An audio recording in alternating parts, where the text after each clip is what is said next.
सभी बच्चों को आज फिर से मेरा गुड मॉर्निंग है। आज फिर से मैं आप लोगों के सामने बीकॉम पार्ट 1 वाले सभी छात्राओं के लिए हायर परचेस सिस्टम जो चैप्टर चल रहा था उसी चैप्टर का एक नेक्स्ट क्वेश्चन के साथ मैं वीडियो के साथ आपके साथ हाजिर हुआ हूँ। सभी बच्चे ध्यान से मेरी बात को सुनेंगे और कोई ऐसी जगह पर बैठकर मेरे वीडियो को देखेंगे जहां पर उन्हें कोई डिस्टर्ब करने वाला ना हो। तो सबसे पहले बीकॉम पार्ट 1 वाले छात्र के लिए है चैप्टर, आप देख रहे हैं स्क्रीन पे आ रहा है, हायर परचेस सिस्टम। आज सॉल्यूशन ऑफ क्वेश्चन नंबर 8 आपके स्क्रीन पे बच्चों सॉल्यूशन ऑफ क्वेश्चन नंबर 8 पे बात करेंगे। जो हायर परचेस सिस्टम आपको बोर्ड दिख रहा है, आज जो क्वेश्चन होगा वो क्वेश्चन नंबर 8 है और ये क्वेश्चन बेस्ड है calculation of cash price.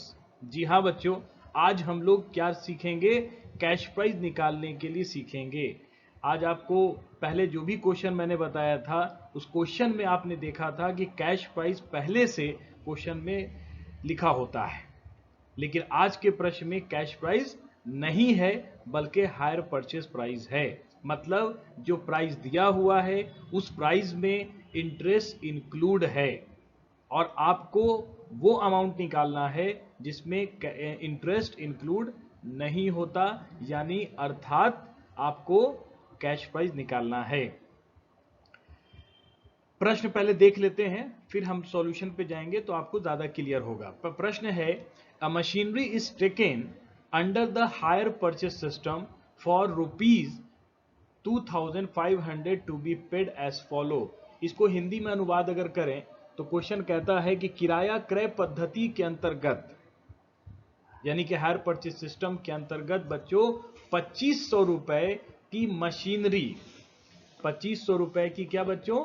Machinery क्रय की गई है। आपने ध्यान दिया क्वेश्चन में, पहले ही लाइन में क्वेश्चन ने कहा कि किराया क्रय पद्धति के अंतर्गत 2500 रुपए की मशीनरी क्रय की गई जिसका भुगतान इस प्रकार है, पेड एज फॉलो। आगे का प्रश्न आपके स्क्रीन पे लिख रहा है, ऑन डिलीवरी ₹400, मतलब कि जिस समय आपने मशीन को परचेज किया उस समय डाउन पेमेंट, डिलीवरी के समय जो पेमेंट आप करते हैं उसको हम लोग डाउन पेमेंट कहते हैं। मैंने पिछले क्वेश्चन में कई बार आपसे इसका तस्करा किया है और आप बहुत अच्छी तरह जानते हैं कि डिलीवरी के समय, यानी हिंदी में अगर कहें तो सुपुर्दगी के समय जो पेमेंट दिया जाता है उसे डाउन पेमेंट कहते हैं। आगे क्वेश्चन है बच्चों, at the end of first year, मतलब डाउन पेमेंट के बाद अब बारी आती है पहले इंस्टॉलमेंट की, मतलब फर्स्ट ईयर का जो इंस्टॉलमेंट है बच्चों वो 600 है। आपको हिंदी वाली बुक अगर आप अपने सामने रखेंगे बिहार बोर्ड के बच्चे, तो वो हिंदी में प्रश्न को देखते जाएंगे, मैं इंग्लिश को अनुवाद हिंदी में कर रहा हूं। तो पहला इंस्टॉलमेंट कितना हो गया सर? 600 हो गया। फिर कहता है कि at the end of second year 400, मतलब दूसरे साल के अंत में, यानी कि दूसरा इंस्टॉलमेंट बच्चों 400 रुपीज है। आगे बढ़ते हैं, फिर लिखा हुआ है प्रश्न, at the end of third year, मतलब तीसरे साल का इंस्टॉलमेंट आ गया। तीसरे साल का इंस्टॉलमेंट 1100 रुपए है बच्चों, यानी कि डिलीवरी के समय 400 रुपए, यानी डाउन पेमेंट बच्चों कितना हो गया सर? 400 रुपए हो गए। फर्स्ट इंस्टॉलमेंट कितना हो गया सर? 600 रुपए हो गए। सेकेंड इंस्टॉलमेंट बच्चों कितना हो गया सर? 400 रुपए हो गए। और थर्ड इंस्टॉलमेंट कितना हो गया बच्चों? सर 1100 रुपए हो गए। और लास्ट में बच्चों जो डाउन पेमेंट से लेकर, यानी कि डाउन पेमेंट 400, ध्यान दीजिएगा मेरी बात पे, अगर कॉपी है तो लिखते भी जाएंगे। 400 रुपए डाउन पेमेंट, फर्स्ट इंस्टॉलमेंट 600, दोनों ऐड कर दो बच्चों, सर 1000 हो गया। 1000 में सेकेंड इंस्टॉलमेंट 400 फिर से ऐड कर दो बच्चों, सर 400 ऐड कर दिए 1000 में तो 1400 हो गया, यानी 1400 हो गया। फिर सर 1400 में थर्ड इंस्टॉलमेंट और ऐड कर दिए, मतलब तीनों इंस्टॉलमेंट को ऐड करके डाउन पेमेंट्स के साथ अगर आप ऐड करोगे बच्चों तो याद रखना आपको 2500 आएगा। मतलब इसमें लिखा हुआ है आगे कि जो 2500 आपका आया है, इंटरेस्ट इंक्लूड है इसमें, प्रश्न में आपको लिखा हुआ है। उम्मीद करते हैं कि प्रश्न आपको समझ में आया होगा। यानी कि जो हायर परचेस प्राइस है, यानी डाउन पेमेंट और तीनों इंस्टॉलमेंट को जोड़कर ऐड करके 2500 रुपीज़ जो आया है वो कैश प्राइस नहीं है, वो हायर परचेस प्राइस है। और हायर परचेस प्राइस में बच्चों इंटरेस्ट इंक्लूड होता है। आगे बढ़ते हैं। Cash value eight 10% per annum कहता है कि जो इंटरेस्ट है वो कैश वैल्यू पे 10% निकाला जाएगा। हालांकि कैश प्राइस तो यहाँ पे है नहीं, वही पहले हमको निकालना है और उसके बाद इंटरेस्ट कैलकुलेशन करना है। आगे कहता है pass journal entries in the book of hire purchaser, writing off depreciation at the 5% per annum on diminishing balance method. इसका काम आप जान रहे हैं बच्चों, इसका काम कैलकुलेशन में नहीं है। इसका काम जब आप जर्नल एंट्री करेंगे तो डेप्रिसिएशन जब कैश प्राइस आ जाएगा, यानी जब कैश प्राइस हम निकाल लेंगे, तब उसी कैश प्राइस पे हमको 5% डेप्रिसिएशन बच्चों क्या करना है, निकालना है। यानी कि डेप्रिसिएशन से अभी फिलहाल हमें कोई मतलब नहीं है। तो अब नेक्स्ट स्टेप में मैं आपको अब इसके सामने इसके आगे जो प्रश्न है वो सॉल्व करके दिखाने वाला हूं बच्चों, ध्यान दीजिएगा। उम्मीद करते हैं सभी बच्चे प्रश्न को बहुत अच्छी तरह समझ लिए होंगे। अब जो मैं आपके सामने सॉल्यूशन रख रहा हूं उसे आप ध्यान से। सबसे पहले कैलकुलेशन ऑफ कैश प्राइस, मतलब बच्चों यहां पे question number 8, question number 9, question number 10, यानी क्वेश्चन नंबर 11 तक, 8, 9, 10 या किन्हीं किन्हीं की बुक में 11 तक का जो प्रश्न है बच्चों वो कैश प्राइस का है। यानी जो मैं प्रश्न अभी आपको सॉल्व करने वाला हूं वो प्रश्न आपके 8 नंबर क्वेश्चन के अगर आप समझ जाते हैं तो प्रश्न नंबर 9, 10 और 11 भी आपसे बन जाएगा। इसलिए सभी छात्र और छात्राएं ध्यान से इस वीडियो को देखेंगे और समझेंगे।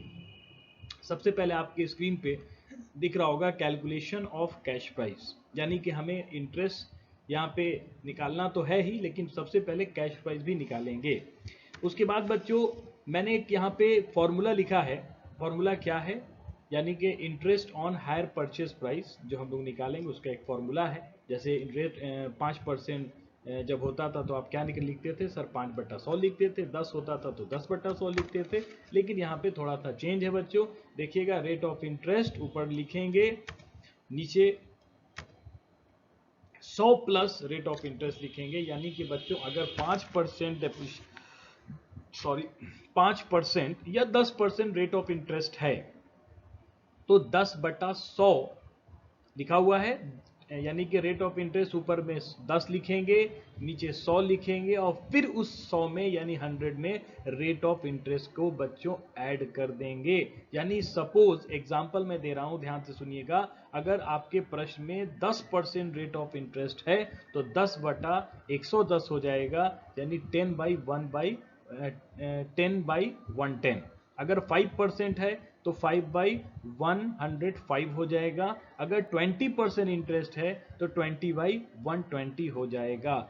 ये वाला जो बच्चों रेट इंटरेस्ट निकालने का जो तरीका है ये तभी आप इस्तेमाल करेंगे जब आप कैश प्राइस निकालेंगे।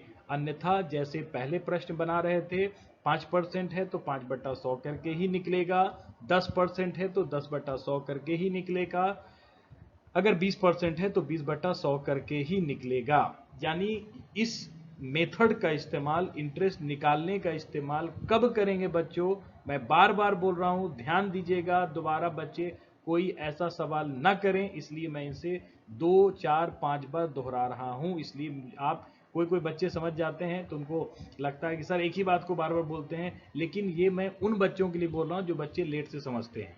तो मैं एक बार फिर बोल के आगे बढ़ रहा हूं, ये फॉर्मूला आप कब लगाएंगे, जब कैश प्राइस आप जब फाइंड आउट करेंगे तब ही 5/100 प्लस 5 यानी कि 5/105 तब लिखेंगे जब कैश प्राइस निकालेंगे। आगे बढ़ते हैं। कैश प्राइस निकालने के लिए एक, जैसे पहले हम लोग इंटरेस्ट निकालते थे तो एक फॉर्मेट बनाते थे, कॉलम बनाते थे। यहाँ पे उस फॉर्मेट को हम एनालिटिकल टेबल कह रहे हैं और कोई नया चीज़ है नहीं, जैसे निकालते ये फॉर्मेट आपके स्क्रीन पे। इस फॉर्मेट में सबसे पहले हम लोग क्या लिखेंगे, पहला कॉलम जो होगा बच्चों वो instalment plus cash price, instalment plus cash price होगा। फिर दूसरा कॉलम बच्चों होगा कैलकुलेशन ऑफ इंटरेस्ट। फिर तीसरा कॉलम बच्चों होगा इंटरेस्ट। चौथा कॉलम बच्चों है इंस्टॉलमेंट माइनस इंटरेस्ट। और लास्ट में है आपका कैश प्राइस जो फाइंड आउट करना है। कॉलम समझ गए, पहला कॉलम में इंस्टॉलमेंट प्लस कैश प्राइस निकालते जाएंगे, लिखते जाएंगे। फिर दूसरा इंटरेस्ट कैलकुलेशन इस कॉलम में करेंगे। तीसरे कॉलम में जो कैलकुलेशन इंटरेस्ट निकाल के आएगा वो इसमें लिखेंगे। उसके बाद इंस्टॉलमेंट में मैंने पहले ही बताया कि जो भी इंस्टॉलमेंट आपके प्रश्न में है, पहला instalment, first instalment, second instalment, third instalment, सभी इंस्टॉलमेंट में इंटरेस्ट ऐड है, इसलिए हमें इंटरेस्ट को लेस करना होगा उन इंस्टॉलमेंट में से, इसलिए एक कॉलम बना हुआ है। चौथा कॉलम इंस्टॉलमेंट माइनस इंटरेस्ट। जैसे ही इंस्टॉलमेंट में से आप इंटरेस्ट बच्चों निकाल देंगे तो जो बचेगा वही आपका कैश प्राइस होगा, मतलब विदाउट इंटरेस्ट इंस्टॉलमेंट होगा, मतलब वैसा इंस्टॉलमेंट होगा जिसमें इंटरेस्ट नहीं होगा। आपको जो प्रश्न में दिया है इंस्टॉलमेंट उसमें इंटरेस्ट के साथ है और आपको जो निकालना है उसमें इंटरेस्ट को हटा देना है। उम्मीद करते हैं मेरी बात आप समझ रहे होंगे। आगे बढ़ते हैं बच्चों। सबसे पहले मैं थोड़ा सा वक्त और लूंगा, उसके बाद आप मेरी बात को ध्यान से सुनेंगे। जब हम लोग कैश प्राइस फाइंड आउट करते हैं, जब कैश प्राइस निकालते हैं, तो सबसे पहले हम लोग जो सिस्टम है इंस्टॉलमेंट का क्या क्या था एक बार फिर से ध्यान से सुनिए। पहले था डाउन पेमेंट 400, फिर था बच्चों फर्स्ट इंस्टॉलमेंट। फर्स्ट इंस्टॉलमेंट बच्चों कितना था सर? फर्स्ट इंस्टॉलमेंट आप देख लीजिए प्रश्न में, पहला जो इंस्टॉलमेंट था वो 600, फिर सेकंड इंस्टॉलमेंट 400 और थर्ड इंस्टॉलमेंट 1100।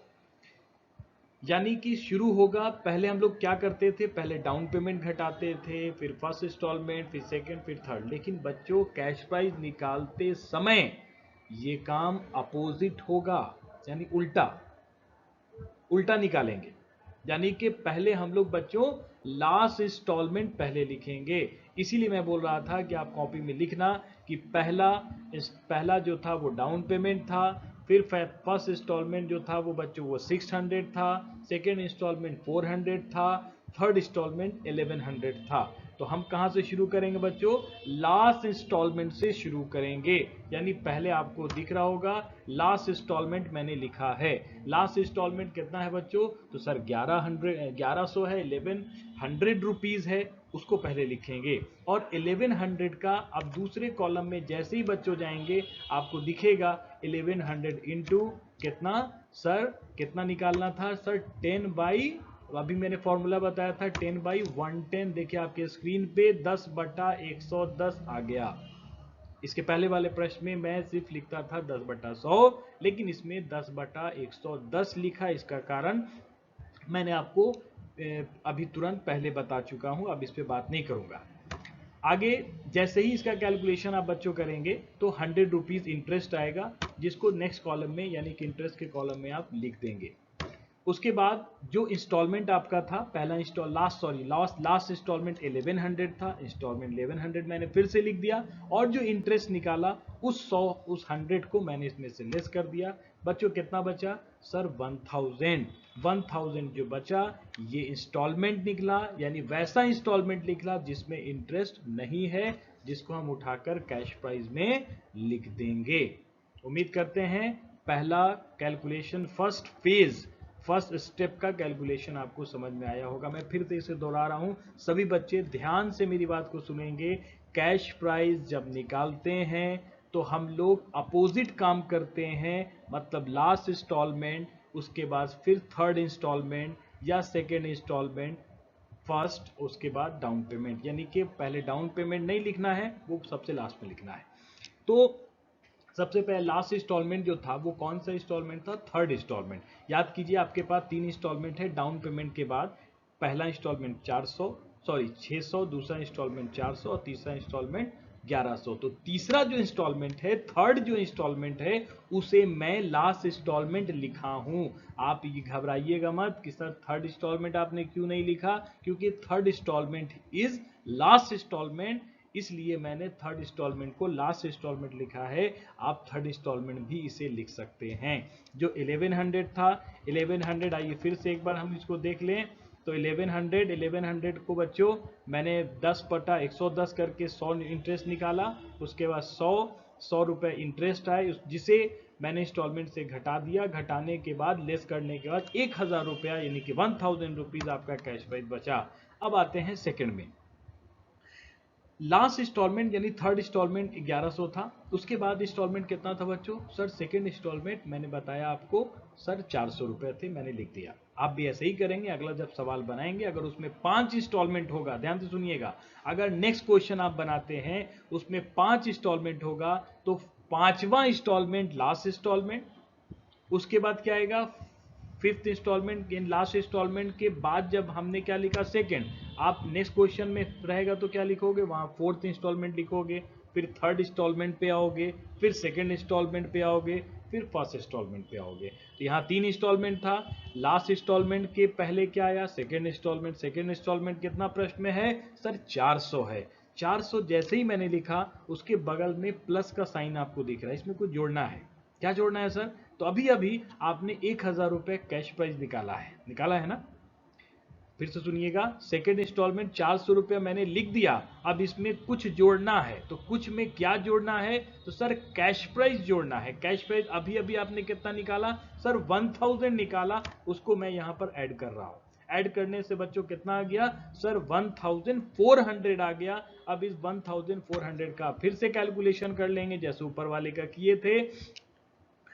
10 बटा बच्चों कितना? 110। 110 बच्चों जैसे ही निकालेंगे तो आपके सामने कितना आ गया? सर 127, यानी कि 127 रुपीज आपका इंटरेस्ट है। नेक्स्ट टाइम आप क्या करेंगे? जैसे इंस्टॉलमेंट में से इंटरेस्ट को घटाएंगे। सेकेंड इंस्टॉलमेंट बच्चों, फर्स्ट वाले में फर्स्ट लिखा मैंने 1100, सेकेंड वाले में सेकेंड लिखना है, यानी सेकेंड में 400 रुपए इंस्टॉलमेंट है। 400 में बच्चों 127 रुपया जो इंटरेस्ट आपने निकाला है उसको आप लेस कर देना। लेस करने के बाद जो बचेगा यानी 273 रुपया, यानी कि 273 रुपीज, उसे आप कॉलम के बाहर यानी कैश प्राइस के कॉलम में लिख देंगे।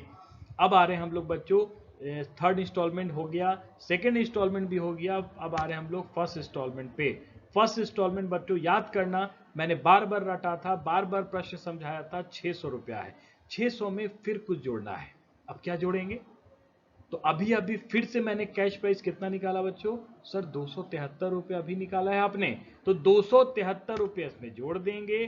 273 के बाद भी प्लस दिख रहा है आपको बच्चों, तो इसका मतलब 273 में और क्या जोड़ेंगे? तो 273 के पहले आपने एक और कैश प्राइस निकाला है 1000, उसको भी आप जोड़ देंगे। यानी मैं फिर से बोल रहा हूं बच्चों, पहले आप क्या करेंगे? फर्स्ट इंस्टॉलमेंट जो 600 प्रश्न में था वो लिख देंगे। उसके पहले जो आपने कैश प्राइस यानी कि जो इंस्टॉलमेंट निकाला 273 273, उसको प्लस कर दिए। उसके पहले भी अगर कोई इंस्टॉलमेंट निकाला है, कैश प्राइस निकाला है 1000, तो उसको भी मैंने जोड़ दिया। बच्चों टोटल कितना हो गया? सर 1873 रुपीज हो गए। अब मैं इसका कैलकुलेशन करूंगा 10%, जैसे ऊपर में तीनों का किया, दोनों का किया। 170 रुपये इंटरेस्ट आता है, 170 रुपये इंटरेस्ट के कॉलम में लिखेंगे। थर्ड इंस्टॉलमेंट 600 रुपया था, 600 में 170 रुपया आपने देखा कि इंटरेस्ट घटा दिए, 430 रुपया आया जो मैंने कैश प्राइस के कॉलम में लिखा। अब बच्चों लास्ट में आप याद करो, सबसे पहले मैंने बताया था डाउन पेमेंट था, फिर पहला इंस्टॉलमेंट, फिर सेकंड इंस्टॉलमेंट, फिर लास्ट इंस्टॉलमेंट। तो मैंने उल्टा काम किया, लास्ट इंस्टॉलमेंट का काम किया, फिर सेकंड इंस्टॉलमेंट का काम किया, फिर फर्स्ट इंस्टॉलमेंट का काम किया, तो क्या बचा? जी हाँ बिल्कुल, डाउन पेमेंट बच गया है। तो डाउन पेमेंट को मैंने क्या लिख दिया? अमाउंट पेड ऑन डिलीवरी, मतलब अमाउंट उस समय मैंने पेमेंट, यानी कि जब आपने डिलीवरी हुआ था, यानी जब आपने एसेट्स यानी मशीन खरीदा था, तो उस समय आपने पेमेंट जो किया था वो कितना था बच्चों? सर 400 रुपीज था, जो आपको स्क्रीन पे दिख रहा होगा कि अमाउंट पेड टू डिलीवरी 400, यही डाउन पेमेंट है। आप इसे शॉर्ट में डाउन पेमेंट भी या डीपी भी लिख सकते हैं। और इसका टोटल अगर बच्चों आप कर दीजिएगा, सारे कैश प्राइस को मैंने जोड़ दिया, 1000 1000, उसके बाद 273, उसके बाद 430, उसके बाद 400, सबको बच्चों ऐड मैंने कर दिया 2103 यानी 2103 रुपीज। ये बच्चों आपका कैश प्राइस निकल के आ गया। तो बच्चों मैंने काफ़ी हद तक कोशिश किया है आपको पूरी तरह समझाने का। अगर आपको कहीं पे भी प्रॉब्लम हो तो आप इस वीडियो को 2 से 3 बार अगर देख लोगे तो मेरी फुल गारंटी है कि ये बहुत ही कमज़ोर से कमज़ोर स्टूडेंट और अच्छे से अच्छा स्टूडेंट बहुत आसानी से इसे समझ सकता है। हालांकि कमज़ोर कोई नहीं होता, सिर्फ आप अपने मस्तिष्क का इस्तेमाल बच्चों अगर कम करते हैं तो आपको उसमें काम वो चीज़ें आपको देर में समझ में आती है। कमज़ोर कोई नहीं होता, भगवान किसी के साथ नाइंसाफ़ी नहीं कर सकता कि एक के पास ज़्यादा मस्तिष्क है और दूसरे के पास कम है। लेकिन लोग कहते हैं कि कोई कमज़ोर है, कोई तेज़ है। इस बिना पे मैंने कहा कि अगर किसी को लेट में समझ में आता है, देरी में समझ में आता है, तो वो 2 बार, कम से कम 3 बार, 2 बार इसको अगर देखें तो उन्हें बहुत आसानी से अगला प्रश्न बनाने में मदद मिलेगी। तो इसी के साथ मैं आपका प्रिय शिक्षक विदा लेता हूं। नमस्कार, धन्यवाद।